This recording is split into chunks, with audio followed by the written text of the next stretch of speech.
Hi again.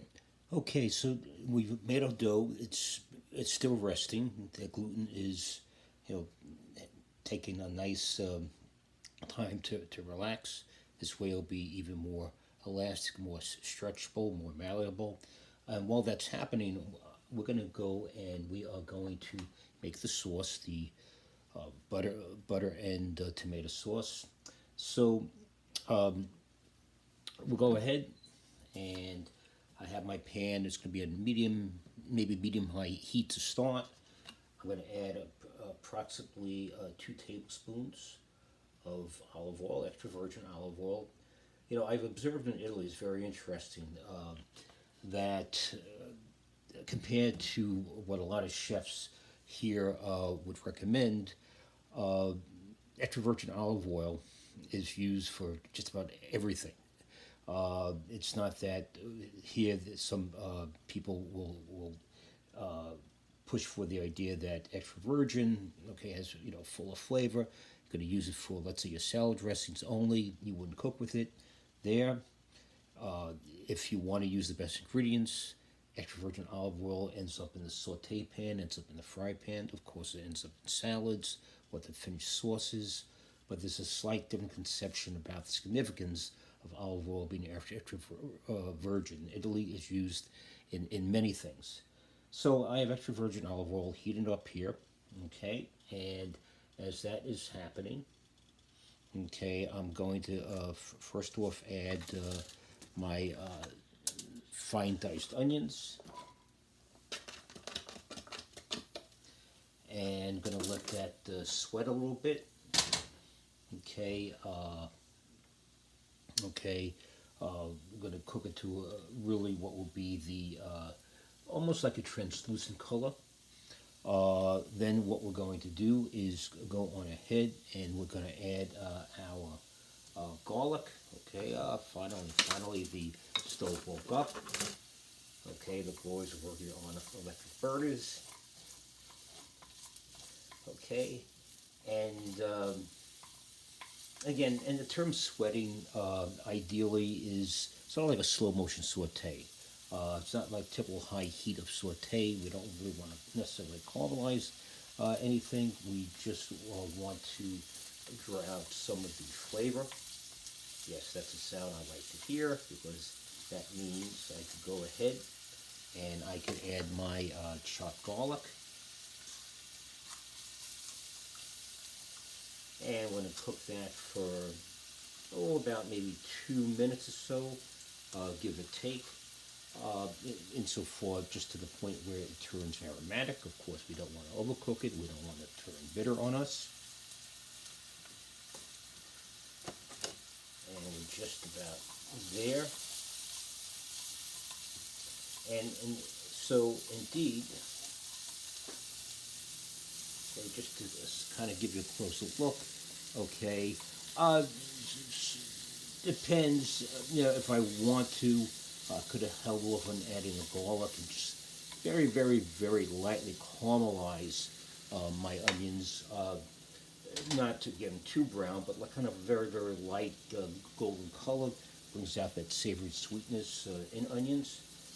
Ah, yes, that garlic is giving away that scent, which is to me the signal, okay, to add my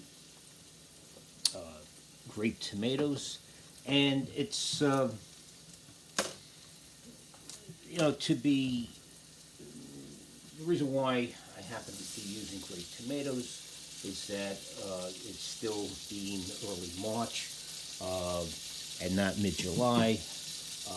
To me, what was available, okay, these were the sweetest varieties that I could find. Okay, I'm going to lower this a little bit. Okay, and really, really what I want to do is uh, let these sweat. Okay, obviously they're full of moisture, and so merely just half these. I probably could have coarsely chopped them, uh, but I find doing it this way,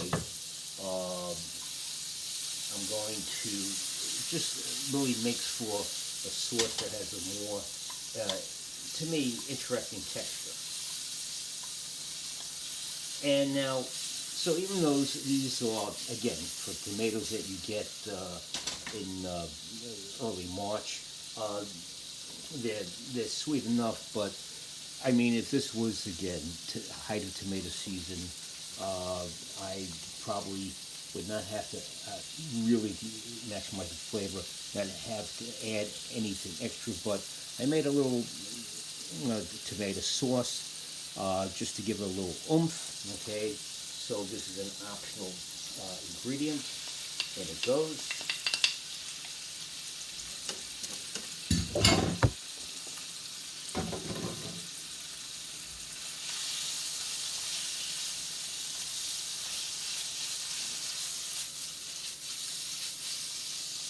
Okay, and indeed, I'm going to go ahead and lower the heat.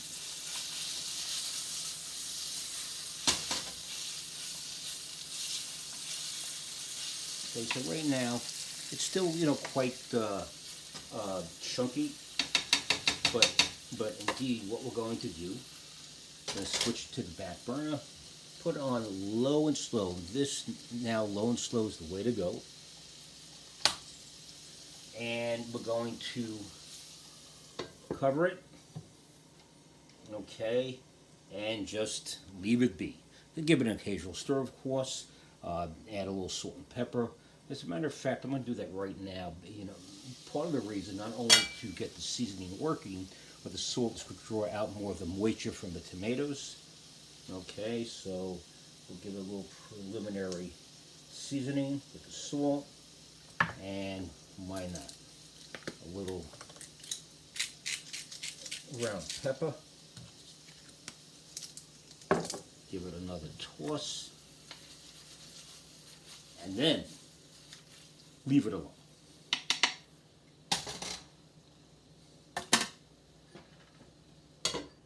Okay, so once that's done, I'm going to do a little logistical readjustment here. Okay, I'm going to take my dough and the board that we had been working on it, reposition it. Oops. Okay. And once that's done, okay, so dough's ready to go. Okay, just gonna lightly flour my board. And I'm gonna turn this guy out. And we're gonna take the dough and we're gonna cut it into sort of like ping pong size pieces. Okay, so let's see, cut it in half. I'm gonna cut it into each half of the 3 pieces, like so.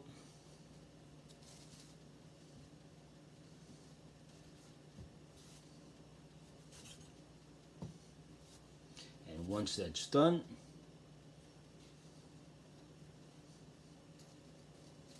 okay, and like any dough, okay, while it's not being worked, but it's kind of laid out in the air, we keep it covered so it doesn't get dry, it doesn't get crusty. All right, so this is about, I guess, the size of a ping pong ball, okay? I'm shaping one. Okay, so now what we're going to do, we're going to go ahead, going to kind of round it off, and then we're going to really make strips, almost like if you were making a breadstick. Okay, so my fingers are very straight. I put even pressure on the dough, and then I gently spread it apart, much like you make a breadstick, much like you kind of make like a very thin baguette. Okay, until the point, and mind you, I'm working with a minimal amount of flour, not too much flour to cause the dough to dry out, just enough to prevent it from sticking. Okay, but until you get to this point, okay? So it's about like a ½ inch across, all right? And then I take my next piece of dough, Okay, roll it up a little bit. Okay, then start to gently press down with your flat palm. As you press down gently from the middle, you gently spread it out.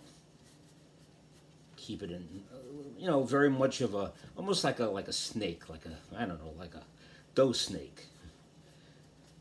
All right, and you can see it's nice and elastic. It's not too tough. Okay, it certainly doesn't tear as we stretch it. Okay, let's do one more piece for demonstration purposes. Same thing.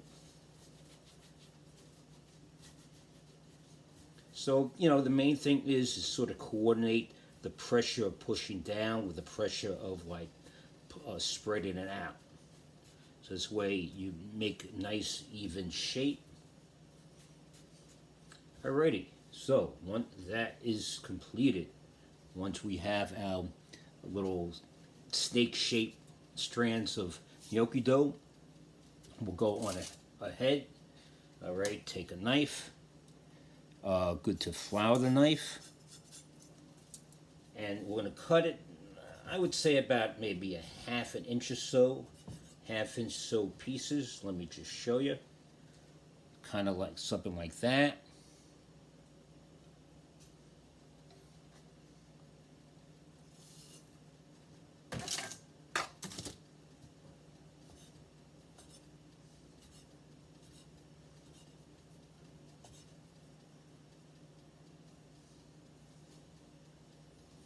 All right, and so once we cut them, they almost like resemble like little pillows. Okay, so once we complete that,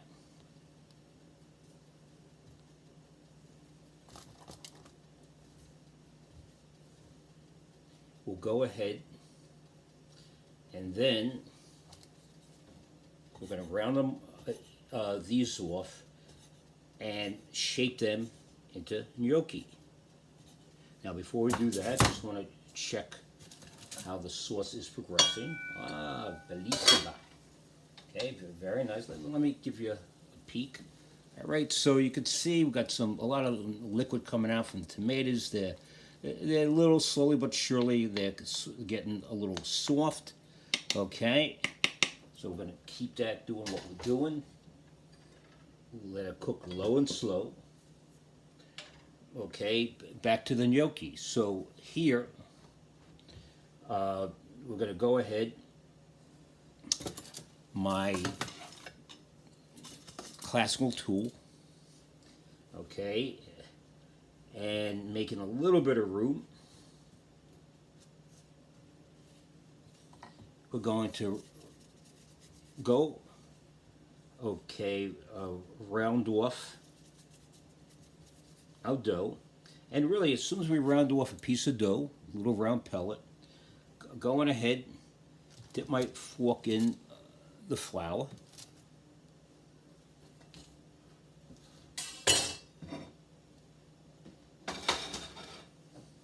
Have a plate or pan ready, also dusted with a little bit of flour.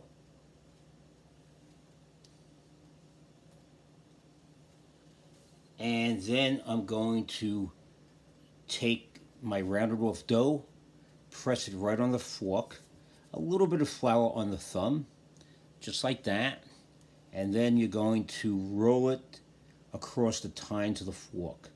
And you have a little, let me angle it, okay. You have a little oval shape piece, and I don't know if you can see the grooves, okay, grooves in our gnocchi.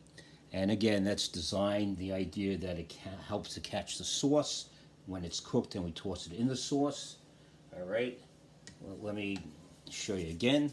So roll it, little round pellet, lightly stick your tines of the fork in the flour, press it, and then you're just going to roll it across the tines of the fork, like so. Okay, let me Okay, that might be a better angle so you can see the little ridges that have been formed. All right, let's do that one more time. Okay, it is, it can be time consuming. All right, so we press it, fold it over, and roll it off across the tines of the fork like so. Oops, come back. All right, and that will be our gnocchi. One more for good luck. Okay, 1, 2,